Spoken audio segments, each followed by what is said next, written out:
Marlène et Jean-Claude sommes très heureux de te présenter une émission très spéciale afin de comprendre les faits d'actualité.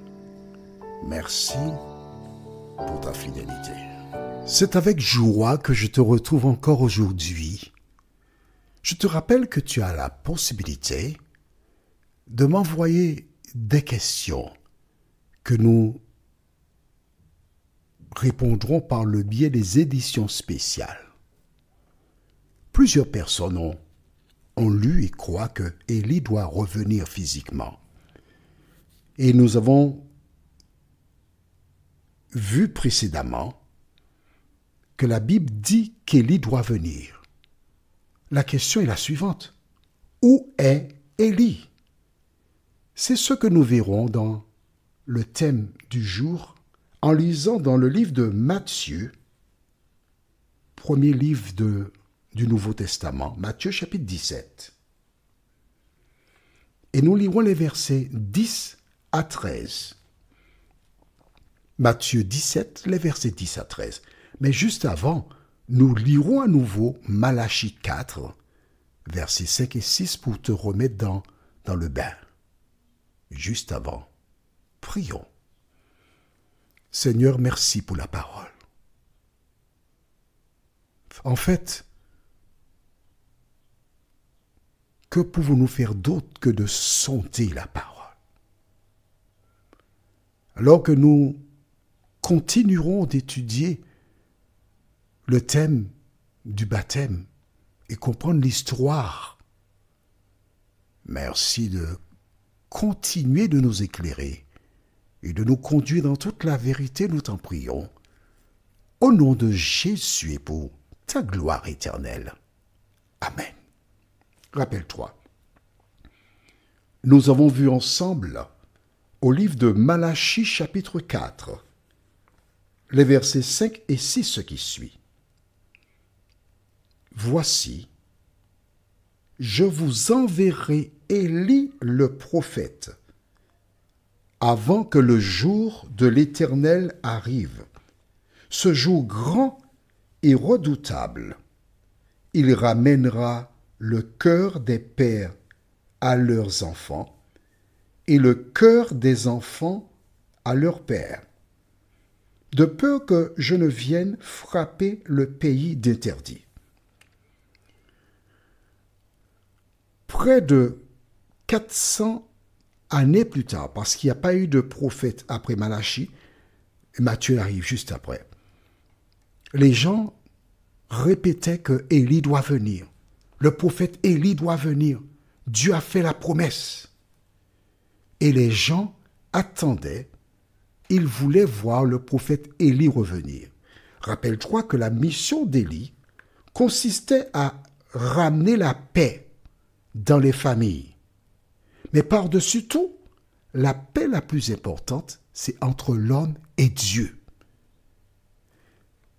Est-ce que c'est clair pour toi? Alors, où est Élie? Puisque la Bible déclare, nous venons de lire dans Malachie 4, versets 5 et 6, « Je vous enverrai Élie ». Quand Jésus arriva, ainsi que Jean, des personnes furent envoyées vers Jean pour lui dire « Qui es-tu? Es-tu Élie? Est-ce que tu es un prophète ?» On voulait savoir qui il était. Et dans différents échanges, Jésus a apporté la réponse. Nous allons dans le livre de Matthieu chapitre 17. J'attends que tu trouves. Et nous lisons à partir du verset 10. Matthieu 17, à partir du verset 10. Les disciples lui firent cette question. Pourquoi donc les scribes disent-ils qu'Élie doit venir premièrement? On s'arrête ici. Les scribes, ce sont les personnes qui copient à l'époque.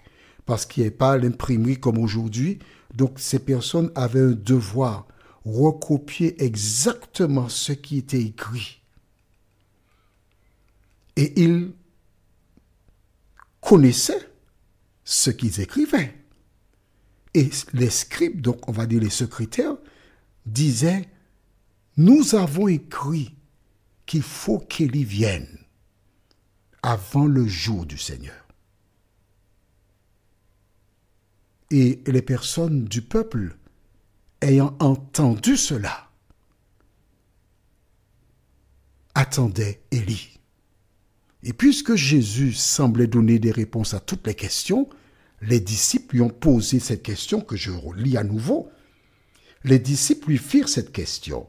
Pourquoi donc les scribes disent-ils qu'Élie doit venir premièrement? La question est importante. Avant que le Messie ne vienne, Élie doit venir. Que répond Jésus? Lisons la suite. Il répondit, « Il est vrai qu'Élie doit venir et rétablir toutes choses. » Ah! Jésus confirme qu'Élie doit venir. Et c'est Élie qui doit rétablir toutes choses. La relation entre les parents et enfants, mais surtout la relation entre l'homme et Dieu. Il doit venir, Élie, pour remplir cette mission. C'est clair pour toi? Mais attention, Jésus répond. Mais verset 12, « Mais je vous dis qu'Élie est déjà venu, qu'ils ne l'ont pas reconnu et qu'ils l'ont traité comme ils ont voulu. De même, le Fils de l'homme souffrira de leur part. » On s'arrête ici. Les disciples posent une question à Jésus. Je relis à nouveau. Pourquoi donc les scribes disent-ils qu'Élie doit venir premièrement? Jésus confirme que c'est vrai.